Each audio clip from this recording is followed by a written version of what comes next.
اعوذ باللہ من الشیطان الرجیم بسم اللہ الرحمن الرحیم وقال تبارک وتعالی لقد جاءکم رسول من انفسکم عزیز علیہ ما عنتم حریص علیکم بالمؤمنین رؤوف الرحیم فإن تولوا فقل حسبی اللہ لا الہ الا هو علیہ توکلت وهو رب العرش العظیم وقال رسول اللہ صلی اللہ علیہ وسلم إنكم لتموتون كما تنامون وتبعثون كما تستيقظون وتحاسبون بما تعملون ثم إنها لجنة أبدا أو لنار أبدا وقال الرسول الله صلى الله عليه وسلم ما لي وللدنيا ما أنا والدنيا إلا كراكب استظل تحت الشجرة ثم راح وتركها أو كما قال رسول الله صلى الله عليه وسلم. محترم سامعین، عزیز طلباء اور اساتذہ کرام، اس وقت میں آپ کے ساتھ اپنے علاقے سے مخاطب ہوں اور واقعہ کربلا کے حوالے سے گفت و شنید انشاءاللہ کریں گے. تو اس لیے اس وقت کا سب سے اہم تقاضا اور ضرورت یہ ہے کہ بات کو ہم غور سے سنیں. جب تک ہم بات کو غور سے نہیں سنیں گے تو عمل کرنے کی توفیق نہیں ملے گا.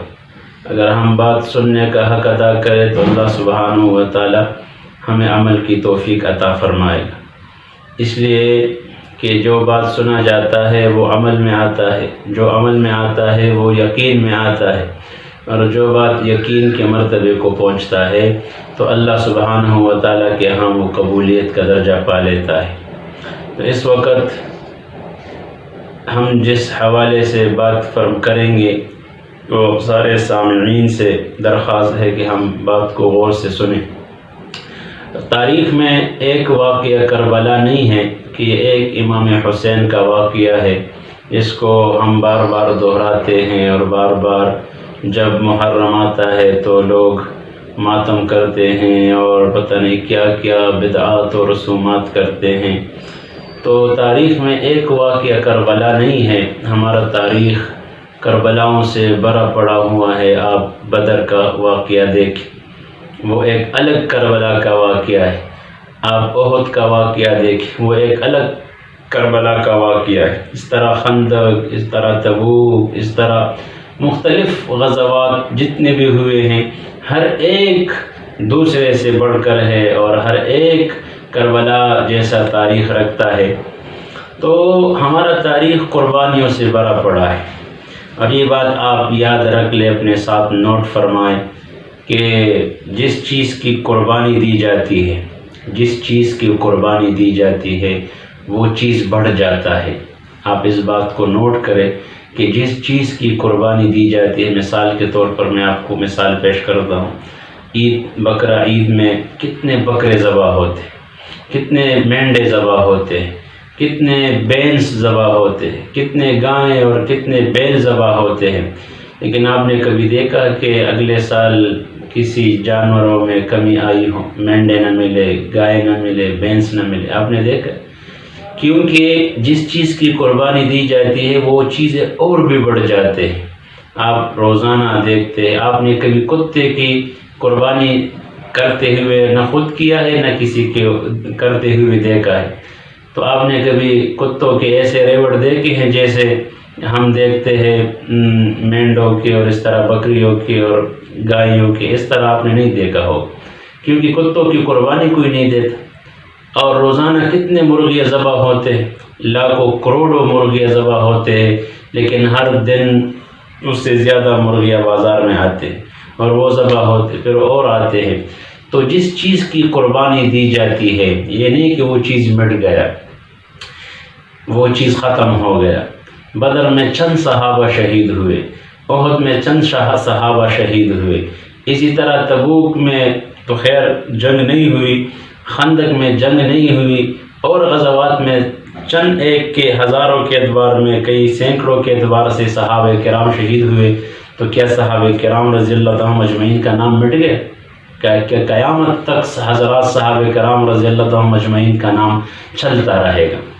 تو اسی طرح امام حسین رضی اللہ تعالیٰ عنہ نے قربانی دی، تو کیا امام حسین یا آل رسول نعوذ باللہ مٹ گئے یا وہ ختم ہو گئے؟ نہیں، قیامت تک یہ واقعہ لوگ اس کو دہراتے رہیں گے اور اس پر غم کرتے رہیں گے۔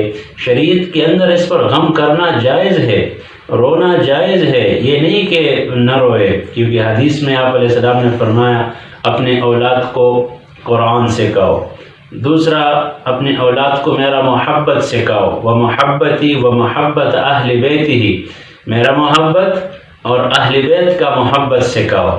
تو اہل بیت جو حضور پاک صلی اللہ علیہ وسلم کے ازواج مطہرات اور اس طرح ان کا آپ علیہ السلام کا اولاد مبارک، تو ان کا محبت دل میں رکھنا، ان کے ساتھ عقیدت رکھنا، یہ ایمان کا حصہ ہے۔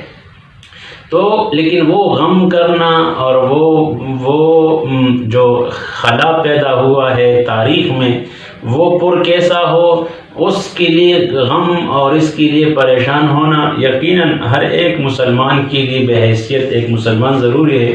لیکن جس طرح آپ دیکھتے ہیں کہ لوگ اپنے آپ کو مارتے ہیں، اچھا پھر کیا کرتے ہیں، اپنے آپ کو چھریوں سے مارتے ہیں، پھر کیا کرتے ہیں، یہ غم اور یہ مارنا ایک اجتماعی شکل میں ہوتا ہے، پھر کیا ہوتا ہے کالے کپڑوں کا زیب تن کرنا، اور اسی طرح اس دن کو سوگ کا دن قرار دینا، اور پتہ نہیں امام حسین کے نام سے مجسمے بنا کر اور اس کو ان کے گھوڑے کا مجسمہ بنا کر وادیوں میں، راستوں میں، گلیوں کوچوں میں اس کو پھرا دینا، یہ شریعت کے ساتھ اس کا کوئی تعلق نہیں، نہ اس پر اجر ہے، نہ یہ غم منانے کا کوئی طریقہ ہے۔ تو میں آپ کو تھوڑا سا امام حسین کا جو واقعہ ہے، ایک واقعہ کربلا کے نام سے، یہ کیسے پیش آیا، بس صرف ایک نقطہ میں آپ کو سمجھاتا ہوں، اور وہ نوٹ کر لے اپنے ساتھ، جو میں اکثر ہی اس پر زور دیتا ہوں کہ امام حسین رضی اللہ تعالیٰ عنہ، پہلے تو آپ یہ دیکھیں کہ یہ کون تھا۔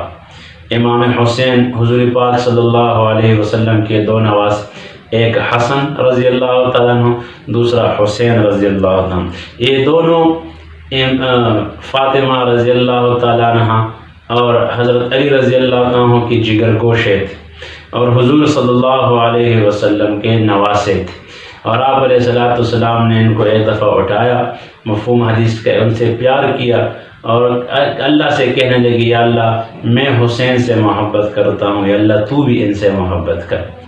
یہ اہل رسول اور خاص کر امام حسین کے جو مناقب ہے۔ تو اور پھر آپ علیہ السلام نے فرمایا کہ جنت کے نوجوانوں کے سردار، میرے یہ دو نواسے حسن اور حسین جنت کے نوجوانوں کے سردار ہیں۔ ان کی والدہ فاطمہ رضی اللہ عنہا جنت کے عورتوں کا سردار۔ کیا مناقب ہے، کیا فضائل ہے، اللہ کے ہاں کیا مرتبہ ہے کہ جب پولیس رات پر گزرنے آئے گی فاطمہ رضی اللہ عنہا، فاطمہ بنت محمد، تو اعلان ہوگا سارے انسانوں کو کہ اپنے نظروں کو جھکائے، فاطمہ بنت محمد رضی اللہ تعالی عنہا جہنم سے کے اوپر، یعنی پولیس رات کے اوپر گزر رہی ہے۔ اتنے بڑے پئی کہ ان کی والدہ کا وہ اللہ کے ہاں مرتبہ ہے۔ تو اور اس کے باپ کا کیا درجہ ہے، عشرہ مبشرہ میں چوتھے نمبر پر آ رہا ہے، چوتھے نمبر پر پہلا ابوبکر، دوسرا عمر، تیسرا عثمان بن عفان اور چوتھا علی بن ابی طالب۔ اور آپ نے فرمایا ایک دفعہ کہ علی آپ خوش ہے، آپ راضی ہیں، جنت میں میرا گھر اور آپ کا گھر ایک دوسرے کے سامنے ہے۔ تو چھوٹے عمل والا اللہ کے نبی کے گھر کے سامنے گھر بنا سکتا ہے؟ تو اس سے پتہ لگتا ہے کہ باپ بھی بہت بڑے پہیے کے صحابی ہے کہ اپنے گھر کو حضور کے گھر کے سامنے، وہ اللہ کے نبی بتا رہے کہ میرے گھر کے سامنے آپ کا گھر ہوگا۔ تو امام حسین رضی اللہ تعالیٰ ان والدین کا بیٹا ہے، اور واقعہ چونکہ لمبا ہے لیکن غداری ہوئی ان کے ساتھ۔ کوفیوں نے ان کو بلایا کہ بھائی یزید کے ساتھ، ہم آپ کے ساتھ ہے یزید کے خلاف، بس آپ بھی آ جائے اور ہم آپ کے ساتھ ہو جائیں گے، اور ان کے ساتھ ہماری لڑائی یا اختلافات جو بھی ہے ہم وہ مل کر کریں گے۔ لیکن جب آپ کوفہ پہنچے تو اس لیے آپ فرماتے کوفی لا یوفی، کوفی کبھی اپنے عہد اور پیمان کو پورا نہیں کرتے۔ حضرت علی رضی اللہ عنہ کے ساتھ بھی غداری کوفیوں نے کی تھی، اور بیٹے کے ساتھ بھی کوفیوں نے غداری کی۔ جب باپ کربلا میں پہنچے تو کوفی سارے ادھر ادھر ہو گئے، اور تنہا آپ اکیلے رہ گئے میدان۔ صرف 72 ساتھی تھے آپ کے ساتھ، اور 16 یا 20 اہل رسول اپنے خاندان کے ساتھی تھے۔ بہرحال یزید کا صرف یہ مطالبہ تھا۔ یزید کون تھا؟ یہ معاویہ رضی اللہ تعالیٰ عنہ کا بیٹا تھا۔ معاویہ کون تھا؟ معاویہ ابو سفیان رضی اللہ تعالیٰ عنہ کا بیٹا تھا۔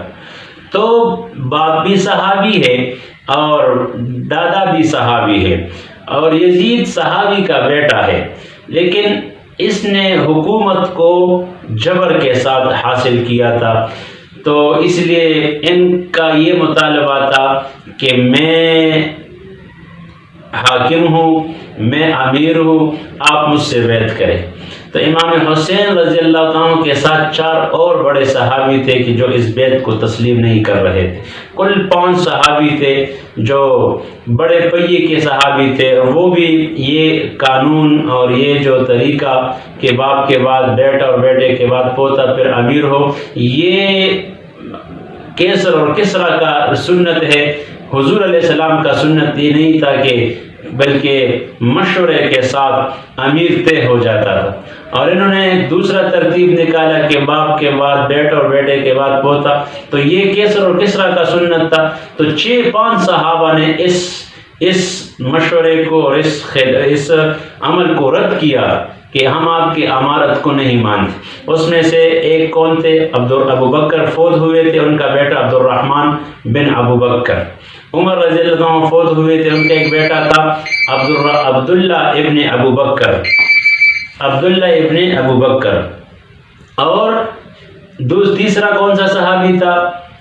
زبیر ابن العوام، زبیر ابن العوام۔ اور چوتھا ایک صحابی تھا یہ امام حسین رضی اللہ تعالیٰ عنہ، علی رضی اللہ عنہ فوت ہوئے تھے اور وہ یہ ان کی جگہ۔ اور 5واں عبداللہ ابن عباس رضی اللہ عنہ فوت ہوئے تھے، ان کا بیٹا عبداللہ۔ یہ 5 صحابہ ان کے اس خلافت تو نہیں کہہ سکتے کہ خلافت نہیں تھا، ان کی اس امارت کے قائل نہیں تھے۔ تو ان میں سے ایک حسین رضی اللہ عنہ بھی تھے۔ اور یزید کا کیا موقف تھا اور کیا مطالبہ تھا کہ آپ مجھ سے بیعت کریں، کیونکہ یزید ایک ظالم آدمی تھا، ظلم اور جبر کے ساتھ حکومت کو حاصل کیا تھا۔ اور امام حسین رضی اللہ تعالیٰ عنہ، امام حسین رضی اللہ عنہ نے کہا کہ میں نہ خود ظالم ہوں نہ ظالم کا ساتھ دیتا ہوں۔ بس اتنی بات تھی کہ بس ظالم کے ہاں میں ہاں ملاؤ، باقی آپ کو بھی چھوڑ دیں گے، آپ کے خاندان کو بھی چھوڑ دیں گے، اتنی بات تھی۔ لیکن امام حسین نے کہا ذبح کر دو میرے خاندان کو، ذبح کر دو اہل رسول کو، مار ڈالو ان کو، جو بھی تم سے ہو سکے کر لو، لیکن میں نہ ظالم ہوں نہ ظالم کا ساتھ دیتا ہوں۔ اور اس میں ہمارے لیے جو میں آپ کو نقطہ بتا رہا تھا، یہ نقطہ ہے جو اس پورے کربلا میں جو ہمارے لیے نقطے کی بات ہے۔ 2 باتیں ہیں، ایک یہ کہ ہم نہ خود ظالم بنے اور نہ کسی ظالم کا ساتھی بنے، ایک۔ دوسری بات یہ ہے کہ جب جنگ کا میدان گرم ہوا، تو جنگ کا میدان جب گرم ہوا تو ظہر کا ٹائم داخل ہوا، ظہر۔ تو حسین رضی اللہ عنہ نے ایک سالار تھا، ان کو کہا کہ جاؤ ان سے کہو کہ بدبختو لڑائی بند کر دو، ہم نے ظہر کا نماز پڑھنا ہے۔ تو انہوں نے کہا کہ تمہارا نماز نہیں ہوتی۔ تو امام حسین نے کہا کہ بھائی نماز تو ہم پڑھیں گے۔ تو ایک طرف تلوار اور گھوڑوں کی انہناہٹ اور تلواروں کی چھنکار اور گھوڑوں کی انحناہٹ، اور دوسری طرف جب ظہر کا نماز کا ٹائم داخل ہو گیا تو سارے صحابہ وہ نماز کی طرف متوجہ ہو گئے۔ اس لیے علماء فرماتے ہیں کہ سارے فرشتوں کی عبادات کو جمع کرو، تمام فرشتوں کی عبادات کو جمع کرو۔ امام حسین نے جو سجدے کیے تھے، ایک سجدے کا زکوٰۃ بھی وہ نہیں بنتا جو انہوں نے کربلا کے میدان میں جو سجدے کیے ہیں۔ اس پورے واقعے میں ہمیں یہ دو میسج بہت اہم ملتے ہیں، دو اہم میسج۔ ایک تو ہم نہ ظالم بنے۔ آج ہر ایک کا یہ خواہش ہوتا ہے کہ میرا کوئی ظالم ساتھی ہو، میرا ان پر فخر کروں بدماش لوگوں کے ساتھ، اور ظالم کا ساتھی اور ظالم بننا، اس سے ہم بچے۔ اور ایک نماز کا اہتمام، اس لیے اقبال رحمۃ اللہ نے فرمایا کہ دی اذانیں ہم نے یورپ کے کلیساؤں میں، کبھی افریقہ کے تپتے ہوئے صحراؤں میں، صفحہ دہر سے باطل کو مٹایا ہم نے، تیرے کعبے کو جبینوں سے بسایا ہم نے، نقش توحید کا ہر دل پہ بٹایا ہم نے، زیر خنجر بھی یہ پیغام سنایا ہم نے، دشت و دشت ہے دریا بھی نہ چھوڑے ہم نے، بحر ظلمات میں دوڑا دیے گھوڑے ہم نے، ٹل نہ سکتے تھے اگر میدان میں اڑ جاتے، پاؤں شیروں کی بھی میدان سے اکڑ جاتے تھے، تیغ کیا چیز ہے ہم توپ سے لڑ جاتے تھے، آ گیا عین لڑائی میں اگر وقت نماز، تو قبل روحوں کے زمیں بوس ہوئی قوم حجاز، بندہ و صاحب محتاج و غنی ایک ہوئے، تیرے سرکار میں پہنچے تو سبھی ایک ہوئے، ایک ہی صف میں کھڑے ہوئے محمود و ایاز، نہ کوئی بندہ رہا نہ کوئی بندہ نواز۔ یہ علامہ اقبال رحمۃ اللہ نے صحابہ کے بارے میں فرمایا کہ وہاں لڑائی بھی ہو اور یہاں نماز کا ٹائم داخل ہوا اور آپ سارے لشکر قبل رو ہو کر زمین بوس ہوئی، یہ ان کے بارے میں فرمایا ہے۔ تو پھر جب آپ شہید ہوئے، لڑتے رہے، بڑے دلیری کے ساتھ یہ چند افراد لڑے ہیں، بڑی دلیری کے ساتھ۔ پھر جب سارے شہید ہوئے، صرف ایک بچہ تھا عبداللہ، بعد میں وہ امام زین العابدین کے نام سے مشہور ہو، صرف وہ ایک بچہ بچ گیا تھا کہ وہ لڑائی کے لیے گیا نہیں، باقی سارے شہید ہوئے۔ تو جب ان کو شہید کیا گیا امام حسین کو، تو ان کے شمر ظالم بدبخت نے سر کاٹا ہے اور اس کو نیزے میں اٹھایا ہے۔ تو جب پیچھے اہل رسول کی بیٹیوں نے، امام حسین کی بیٹیوں نے جب اپنے دادا کا، باپ کا سر نیزے میں اٹھتے ہوئے دیکھا تو کہنے لگے واہ محمدا واہ محمدا صلی علیک الالہ و ملک السماء ھذا حسین بالارا مزمل بالدماء بناتک سبایا و ذریتک مقتلا۔ اے ہمارے نانا جان، دیکھو آج تو آپ کے حسین کا سر اس طرح بارات جا رہا ہے، اس طرح ان کا سر جا رہا ہے۔ لوگ خوشیوں میں پھول اپنے گردنوں میں ڈالتے ہیں، آپ کے حسین نے تو خون کا لبادہ اوڑھا ہوا ہے اور آپ کا سارا نسل کٹ گیا، آپ کا سارا نسل پریشان حال ہو گیا۔ یہ حضرت زینب رضی اللہ تعالیٰ فرما رہی ہے، اور بہت تکلیف اور دکھ جو کربلا کے میدان میں ان کو پہنچا ہے۔ پھر جب یزید کے دربار میں امام حسین کا سر پہنچا ہے تو یزید کے ساتھ ایک چھڑی تھی، ڈنڈا تھا، تو وہ آپ کے چہرے پر اس طرح مار رہا تھا اور کہہ رہا تھا واللہ اس طرح حسن میں نے نہیں دیکھا کسی کا۔ تو وہاں ایک صحابی تھے، نے کہا بدبخت یہ چھڑی یہاں سے ہٹاؤ، اس چہرے پر میں نے حضور پاک صلی اللہ علیہ وسلم کے ہونٹ مبارک کئی دفعہ دیکھے۔ تو یہ واقعہ کربلا ہے کہ ظالم کے ساتھ ہاں میں ہاں نہیں ملائے، خود نہ ظالم بنے نہ ظالم سے بیعت کیا۔ اس پورے واقعے میں ہمیں یہ ملتا ہے کہ ہم خود نہ ظالم بنے نہ ظالم کے ساتھی بنے، نماز پڑھنے کا ہمیں عادت ہو، نماز پڑھنے کا ہمیں شوق ہو، کوئی نماز ہم سے فوت نہ ہو، کوئی نماز ہم سے قضا نہ ہو، ہر 5 وقت نماز کو پابندی کے ساتھ تکبیر اولیٰ کے ساتھ ہم نماز پڑھنے کا عادی ہوں۔ تو اس لیے پورے واقعے میں ہمیں یہ میسج ملتا ہے، اور عورتوں کے لیے بھی مردوں کے لیے بھی یہی درخواست میں کرتا ہوں کہ ہم اس واقعے سے یہ سبق سیکھیں کہ اپنے بیٹوں پر بھی ظلم نہ کرے، اپنے پڑوسیوں پر بھی ظلم نہ کرے، اپنے چھوٹوں پر بھی ظلم نہ کرے، اور اپنے رشتہ داروں پر بھی ظلم نہ کرے، اور نہ ظالم کا ساتھ دے، نہ ظالم کے ہاتھ میں ہاں ملائے، اور اس طرح نماز کا ہم اہتمام کریں۔ حضور پاک علیہ السلام دنیا سے جاتے جاتے فرما رہے ہیں میری امت دو چیزوں کو اپنے ساتھ، الصلاۃ، ایک نماز کا اہتمام کرو، وما ملکت ایمانکم، اور اپنے نیچے لوگوں کے ساتھ، اپنے ماتحتوں کے ساتھ حسن سلوک کرو۔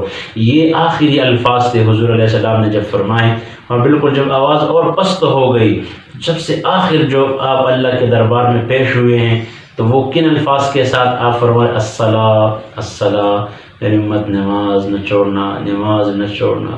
95% لوگ نماز چھوڑ گئے۔